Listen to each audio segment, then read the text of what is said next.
happened to John McCain for his treachery to Trump. Roger Stone is and has been a close advisor and friend to President Trump, and he is not happy with what John McCain has been doing to President Trump.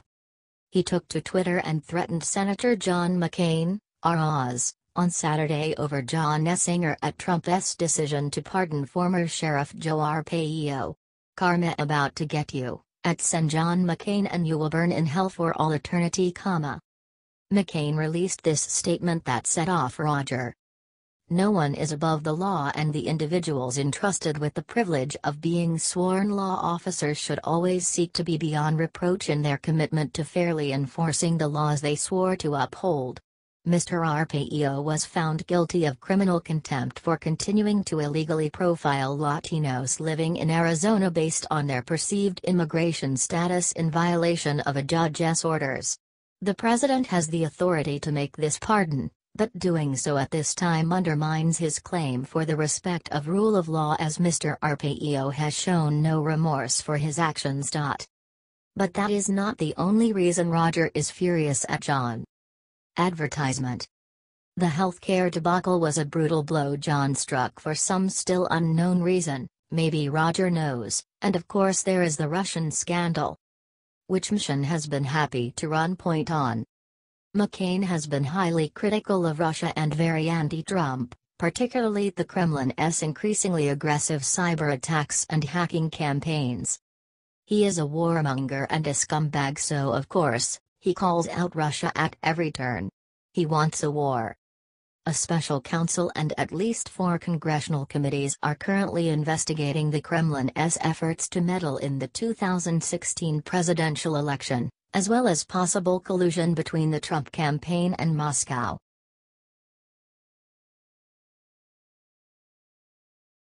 Breaking: he did it. Finally he did it.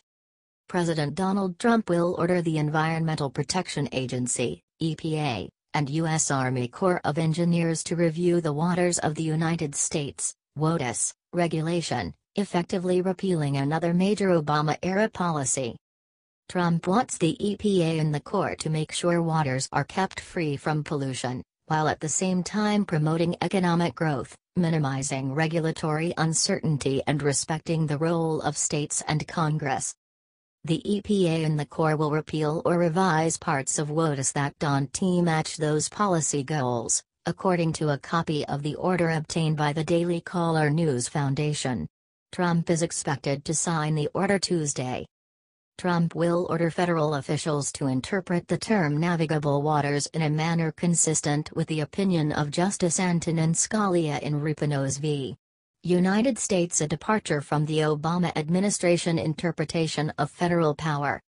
Supreme Court Justice Antonin Scalia, who died in 2016, wrote in his plurality opinion for Rapinos that navigable waters refers to relatively permanent, standing or flowing bodies of water and not ephemeral flows. Scalia also argued a hydrological connection is not a wetland under the Clean Water Act, since it must have a continuous surface connection with the water of the United States, so it is difficult to determine where the water ends and the wetland begins. Scalia quipped the Corps has stretched the term waters of the United States beyond parity, in his plurality opinion. Though because there was no majority, the Federal Appeal Court's decision favoring the Corps stood. Trump promised to repeal WOTUS on the campaign trail. EPA and the Corps finalized the rule in 2015, arguing it was necessary to clear up jurisdictional confusion in the wake of 2 U.S. Supreme Court cases.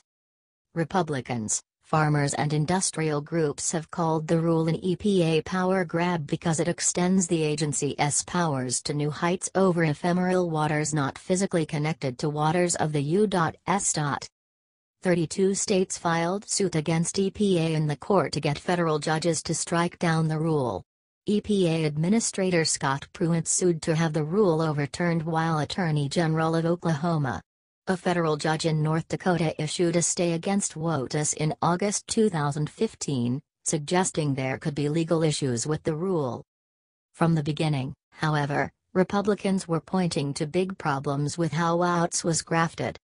Utah Representative Jason Chaffetz, The chairman of the House Committee on Oversight and Government Reform, issued a report that found high-level White House staffers assured environmentalist groups the administration would quickly finalize the WOTUS rule. That caused the career staff involved in developing the rule to feel pressure to meet accelerated timelines, which caused deficiencies in the regulatory process, according to Chaffetz's report. The Government Accountability Office found last year that EPA had violated federal anti-lobbying rules by conducting a massive social media campaign with environmentalists to promote WOTUS. Ohio Republican Representative Bob Gibbs introduced legislation Monday night to fully repeal WOTUS, but that effort could fall flat if EPA review the rule and repeals parts lawmakers oppose. Farmers in Ohio and across the nation cannot afford more costly and burdensome regulations from a Washington bureaucracy that thinks it knows best, Gibbs said. Source: Daily Caller.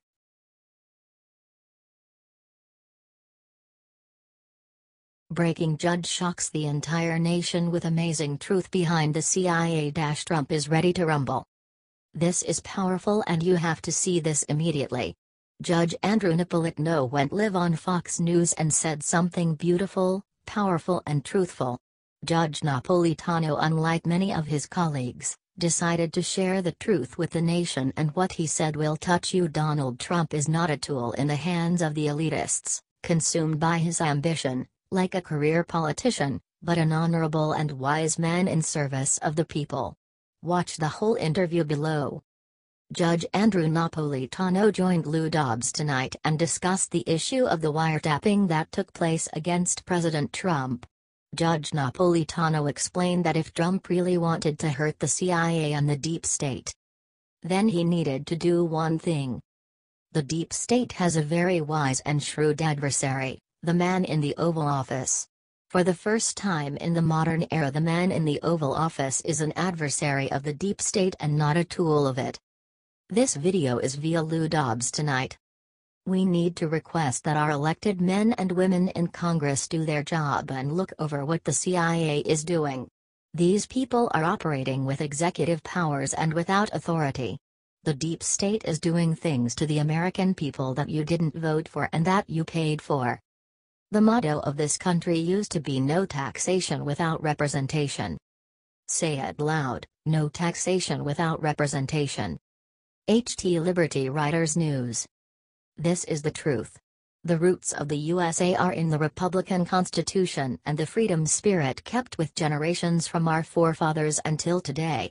A Lincoln said something very important 1 week before he was assassinated, but the mainstream media and the liberals tried to hide it. The people of these United States are the rightful masters of both Congresses and courts.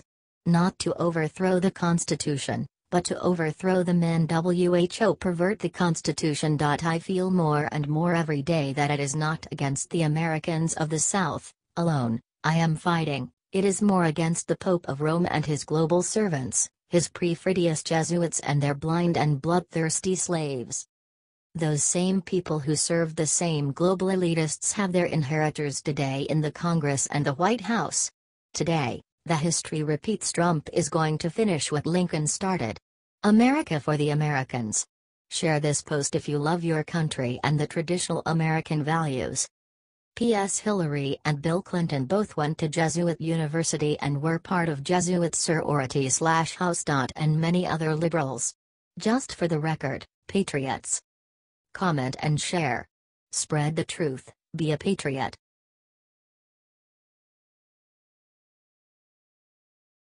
Breaking: President Trump signed new executive order. President Donald Trump started a big reorganization of the White House. He signed the comprehensive plan for reorganizing the executive branch, which will be making the federal government efficient, effective and accountable, as he said. Trump added that this order will empower his cabinets to reorganize their departments. He said, "We have assembled one of the greatest cabinets in history, and I believe that so strongly. And we want to empower them to make their agencies as lean and effective as possible, and they know how to do it. Today there is duplication and redundancy everywhere. Billions and billions of dollars are being wasted. This order requires a thorough examination of every executive department and agency to see where money is being wasted, how services can be improved, and whether programs are truly serving American citizens. This will cause the Office of Management and Budget to oversee the evaluation, which will re-establish governmental function and eliminate all the unnecessary agencies, components of agencies and agency programs. Trump also said, "Based on this input, we will develop a detailed plan to make the federal government work better, reorganizing, consolidating and eliminating where necessary. In other words, making the government more efficient and very, very cost-productive. So we're going to do something, I think, very, very special." One of Trump's campaign promises was that he will cut the size of the federal bureaucracy, and in February he said that he is leaving some existing jobs vacant purposefully. A lot of those jobs, I don't want to appoint, because they're unnecessary to have.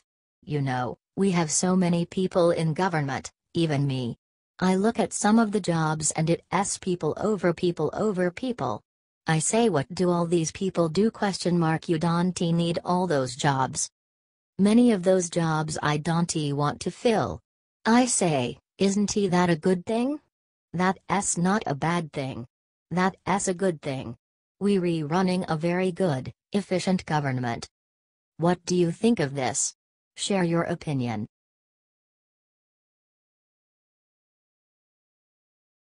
Breaking: Trump announces all Social Security recipients will now receive this much monthly. 2017 is bringing modest payment increases for Social Security recipients. The average monthly payment will increase to $1,360 for single recipients and about $2,260 for married couples. Recipients who want or need to work will be able to earn more in 2017. Those under 65 can earn up to $16,920 this year. Those who are turning 66 can earn as much as $44,880. This is up $3,000 from last year. In the past, if you worked and received benefits, you were penalized if you earned too much. Those penalties are going down this year. $1 in benefits will be withheld for every $2 over the maximum earnings for those under age 65. For those who are 66, but not yet full retirement age, 66 years, 2 months, $1 for every $3 earned over the limit will be held back. Once you reach full retirement age, there is no limit on what you can earn. And, any money previously withheld will be returned. Maximum benefit increase. Maximum benefit payment a person at full retirement age is allowed to receive is going up to $2,687. However, that payment could increase by more if retirement is delayed until age 67. Higher tax cap. Workers currently pay 6.2% of their earnings into Social Security, a contribution matched by employers. Once maximum earnings are reached, nothing above that amount is taxable. In 2016, the maximum earning amount was $118,500. In 2017 that increases to $127,200. This means approximately 12 million more people will be paying into Social Security this year.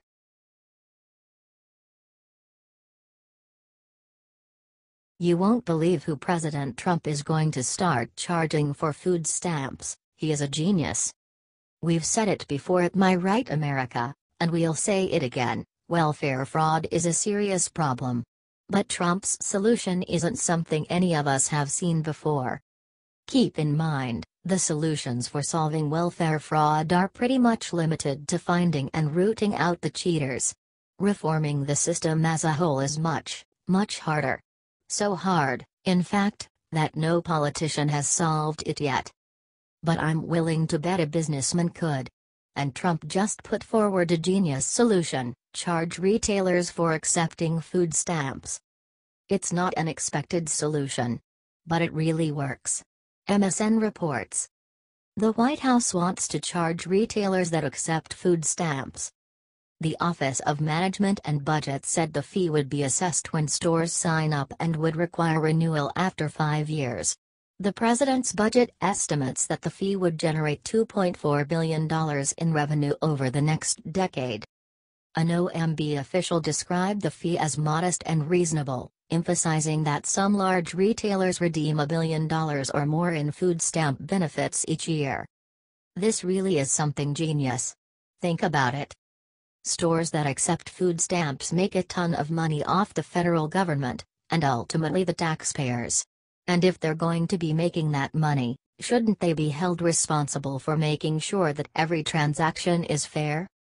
And what better way to make sure that every transaction is fair than by charging stores for food stamp purchases? That way, freeloaders won't be allowed to buy booze and cigarettes with taxpayer funds. It's brilliant, businesslike, and common sense.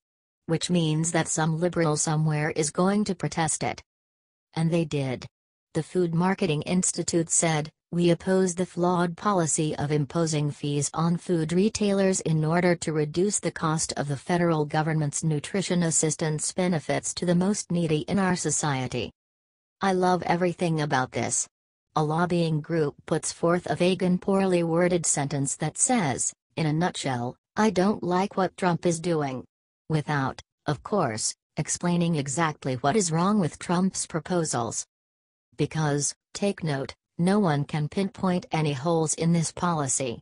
All they can do is make vague statements about how bad it is. That's the last gasps of a dying group of DC politicians, folks. Trump is changing DC. We should stand behind him.